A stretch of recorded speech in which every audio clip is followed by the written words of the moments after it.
Queridos irmãos, queridas irmãs, então nós temos hoje a alegria de estarmos aqui para celebrar essa Santa Missa, neste domingo, que é justamente o domingo depois da oitava da Epifania. Então, quando nós falamos da festa da Epifania, nós estamos nos referindo a essa continuação do mistério do Natal. Porque o Natal é um mistério, não é simplesmente um acontecimento. Há muitas pessoas que simplesmente acham que Jesus nasceu ali e pronto. E a igreja celebra somente um nascimento de uma pessoa. Quando na verdade a igreja celebra um mistério na medida em que aquele que nasceu é Deus. E não só ele, sendo Deus, nasceu como homem, mas nasceu de um parto virginal. E tendo Jesus nascido em Belém, nesse parto virginal, foi que Deus se manifestou aos magos, e esses magos vieram ali, trazendo os presentes, guiados por uma estrela. Então é isso que a gente chama de Epifania. Quer dizer que é uma manifestação misteriosa dessa estrela, que mostra que aquele menino que nasceu ali é Deus. Então por isso que os magos vieram até Jesus. Mas nós também celebramos na igreja o batismo de Cristo e as bodas de Caná como dois mistérios complementares que formam a Epifania. Então a Epifania não é só a vinda dos magos, mas é também o batismo e é também esse evangelho que nós lemos agora das bodas de Caná. Isso tudo é muito importante porque as pessoas, principalmente hoje em dia, têm uma tendência de achar que nós vivemos uma religião simplesmente de costumes ou de uma convenção social que chega ali e fala, não, a gente tem essa devoção, tem essa fé, tem esse costume, mas eles não têm a base daquilo que realmente é a expressão da fé católica. E é por isso que as pessoas facilmente abandonam a religião. Porque quando você tem uma base, aí você sabe em que você crê. E qual que é a manifestação de Deus que te leva a crer em Cristo e saber que Cristo é a resposta para aquilo que nós precisamos para a nossa vida.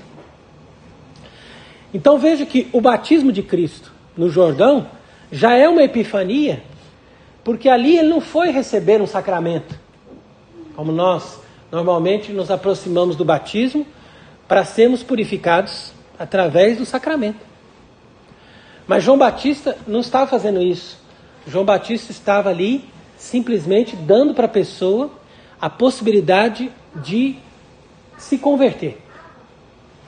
E quando as pessoas iam no batismo de João, elas entravam no rio com uma atitude de arrependimento, dizendo, eu tenho desejo de me converter e fazer a vontade de Deus.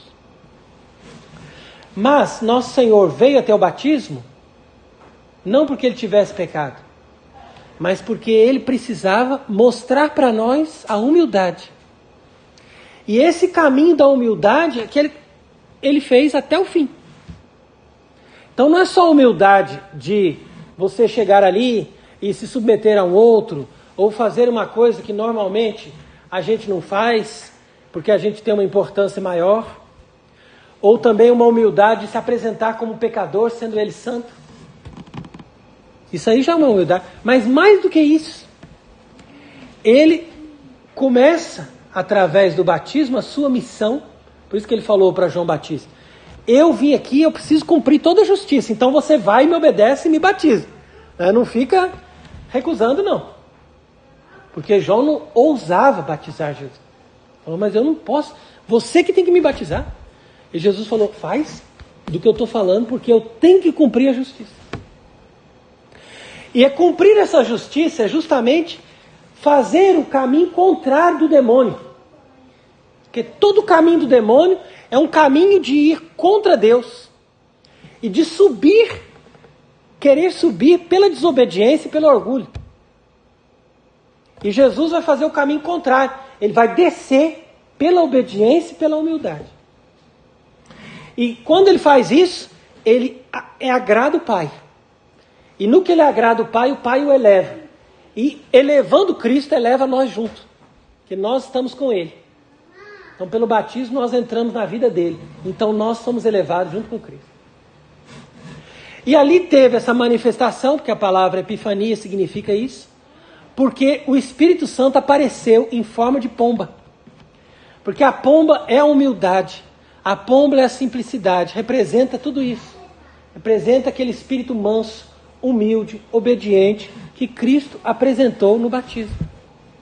E por isso que o Pai diz, esse é meu filho, escutai.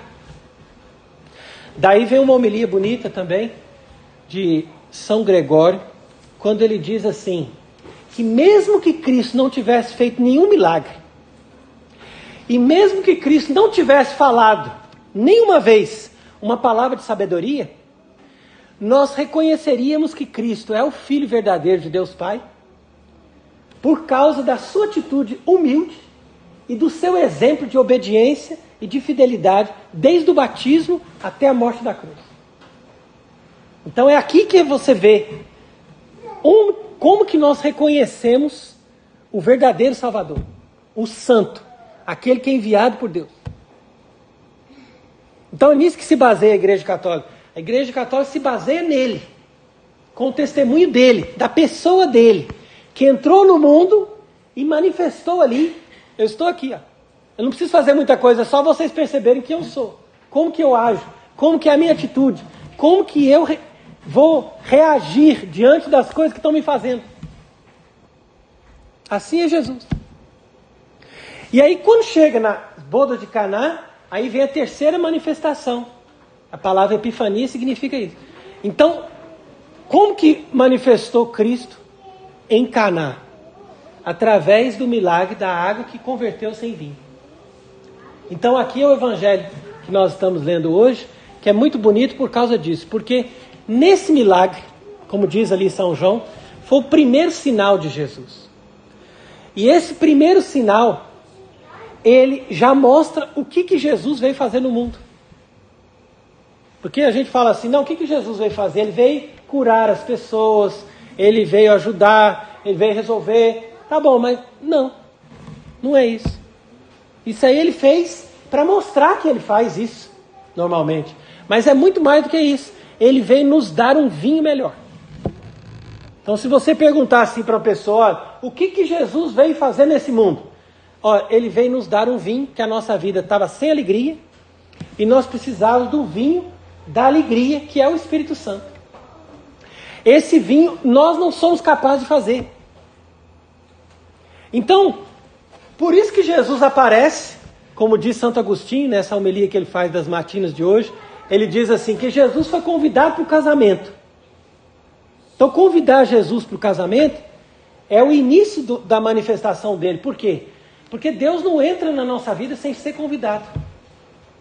Nunca você vai ver Jesus entrar na sua vida se você não convidar ele primeiro. Agora o diabo não precisa convidar. O diabo ele está sempre ali, fica rondando, fala assim, opa, tem uma porta aberta, eu vou entrar. Não precisa convidar. Mas Jesus, primeiro você convida. E Jesus estava ali na festa de casamento. Por que uma festa de casamento? Porque a festa de casamento representa o que há de mais humano na vida das pessoas, né? E ao mesmo tempo o ponto máximo de uma vida humana. Você fala assim, foi o momento mais feliz da minha vida, o meu casamento. Só foi aquele dia, né? Depois não era tão feliz. Mas pelo menos naquele dia a pessoa fala, aquele dia eu estava muito feliz. Então, Jesus na festa de casamento é justamente ele visitando a realidade do ser humano. E ele até então não faz nada. Por isso que Nossa Senhora vem e diz para ele, eles não têm vinho. Mas ao invés de ele dizer, então peraí que eu vou resolver, não. Ele fala, nós não temos nada a ver com isso. Isso é a vida deles, é a festa deles. Nós só estamos aqui convidados. Percebe? Por isso que ele fala para Nossa Senhora, o que há entre mim e ti? Quer dizer, qual que é a nossa relação nesse momento aqui para poder a gente entrar nessa festa deles e intervir nisso. Então, Nossa Senhora entendeu bem o que Jesus estava falando. Mas ela veio e disse para os serventes, olha, faz tudo o que ele está dizendo. Então, quando ela disse isso, aí o que aconteceu? Aí os serventes obedeceram Jesus. Então aqui é muito bonito também, uma coisa que a gente compreende da Igreja Católica, que a Igreja Católica é feita da obediência. A Igreja Católica não é feita de devoções, não é feita de amizades, carinhos, abracinhos, essas coisas, tudo é secundário. A Igreja Católica é feita de obediência. É Cristo obedecendo ao Pai, a gente se conecta com Ele pela obediência e Ele nos conecta com o Pai. Sem obediência, ninguém chega a Deus. Então é impossível. Agora, se a pessoa não quer obedecer, não gosto desse superior, então não faz voto nele. Procura outro. Agora, se fez o voto nele, é a mesma coisa que o casamento. Você tem que ir até o fim. Mesma coisa, a mulher. Eu casei com esse marido, mas na verdade, padre, eu deveria ter escolhido um outro. Deveria. Agora é tarde demais. Você já casou, agora é com ele que você vai até o fim. E obedece ele. Porque tudo vem pela obediência. Se nós não conectamos as pessoas pela obediência e nós não chegamos até Deus pela obediência, com certeza nós vamos chegar no diabo. Mas como é que eu vou chegar no diabo? Porque eu rezo, eu faço isso, faço aquilo. Eu não obedeço, mas eu vivo em oração. Chega no diabo. Te garanto que chega no diabo. Por quê? Porque tudo o diabo é capaz de fazer. Ele é capaz de rezar, ele é capaz de fingir que ele está bonitinho ali, que ele é piedoso, que ele reza uma missa. Tudo isso o diabo faz. Já teve tantos homens aí que odeiam a Deus, odeiam a Cristo e celebraram a missa. E fizeram muitas coisas, as pessoas pensaram, tá vendo? Esse homem aí é de Deus, sendo que é do diabo. Então, na verdade, como nós caímos no pecado pela desobediência, Cristo veio restaurar o mundo pela obediência. Então o milagre das bodas de Caná não é uma mágica que ele chega assim e fala assim, tá vendo essa água? Vou agora fazer aqui uma coisa que vai virar vinho. Não.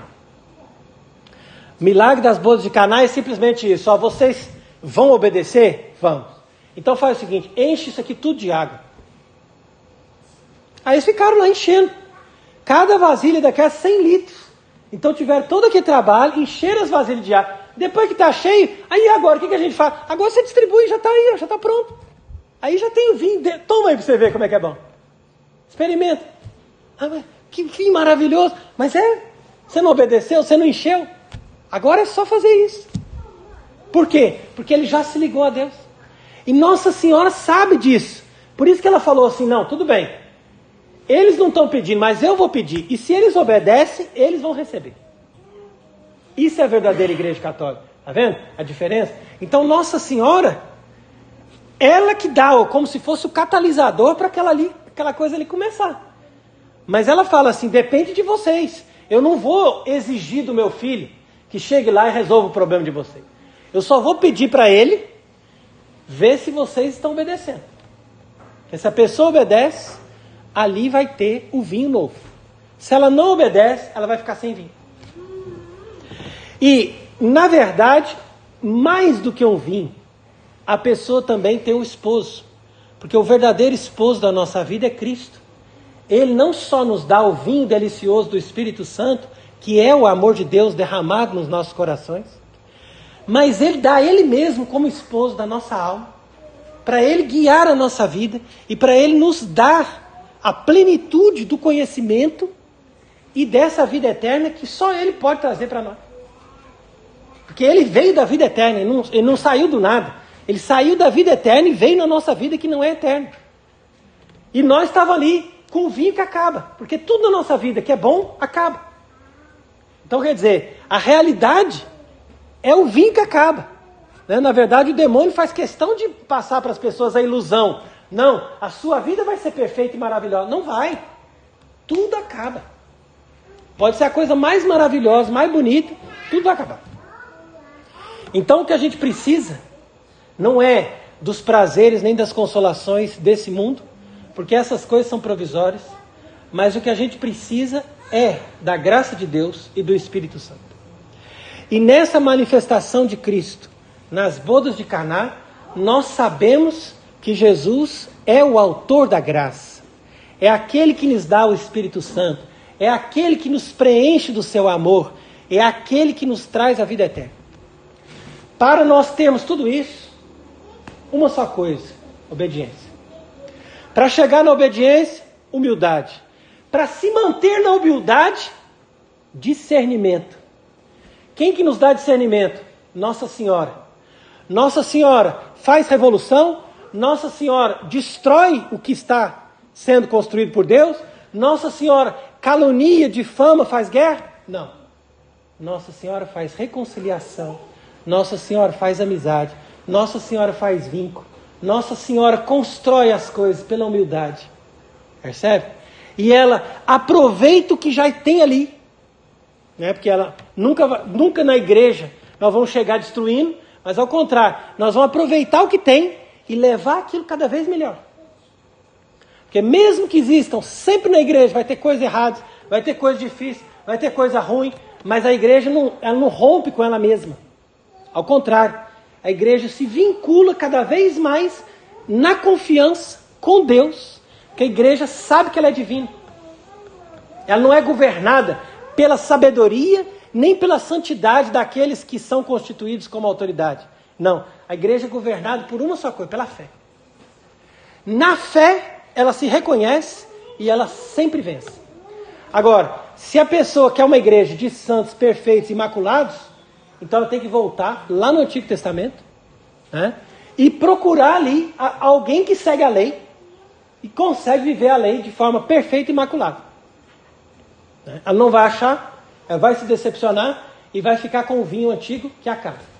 Por isso que Santo Agostinho diz: o que é esse vinho que acabou e que era ruim, se não o vinho da lei? Onde as pessoas achavam que seguindo uma lei, eles podiam ser melhores que os outros, perfeitos e imaculados, pronto, nós é que vamos vencer pela nossa própria força. Isso é um vinho ruim. Agora, o que é esse vinho delicioso, se não a graça de Deus que nos renova cada dia e nos dá a oportunidade de cada dia beber do Espírito Santo para melhorar a nossa vida com Deus e com os irmãos. Esse vinho é só isso, é o Espírito do amor. E nesse vinho delicioso, que é o Espírito do amor, aí sim nós podemos reconhecer a Igreja Católica. Porque a Igreja Católica, ela é feita dessa graça, desse rio constante, dessa fonte perfeita e luminosa que sempre nos ilumina e sempre nos dá a renovação espiritual. Por isso que Jesus mandou encher as talhas de água antes de fazer o vinho. Falou assim, não, primeiro enche de água. Porque isso é muito interessante. Porque a água, 6 talhas, que representa os 6 dias da semana, as 6 talhas estavam cheias de água, querendo dizer o seguinte, nós primeiro temos que fazer a nossa parte. A nossa parte, como eu disse, não só obediência, mas também se conectar com a água. A água é a purificação, a água é o batismo, a água é a nossa vida de cada dia, de trabalho, de luta, de compromisso, cumprindo as nossas obrigações ali. Ali você vai enchendo as talhas de água. Depois, Deus faz a parte dele. Por isso que vem o 7º dia, que é o dia do Senhor, a hora que Deus vem lá e faz a parte dele. Não, agora eu te dou o vinho. Você faz a sua parte e eu faço a minha parte. Então, vivamos essa liturgia da Epifania com esse espírito de devoção, de amor, de confiança em Deus. Agradeçamos a Deus porque Ele nos comunica o seu Espírito e o seu Espírito nos dá a vida eterna. Amém.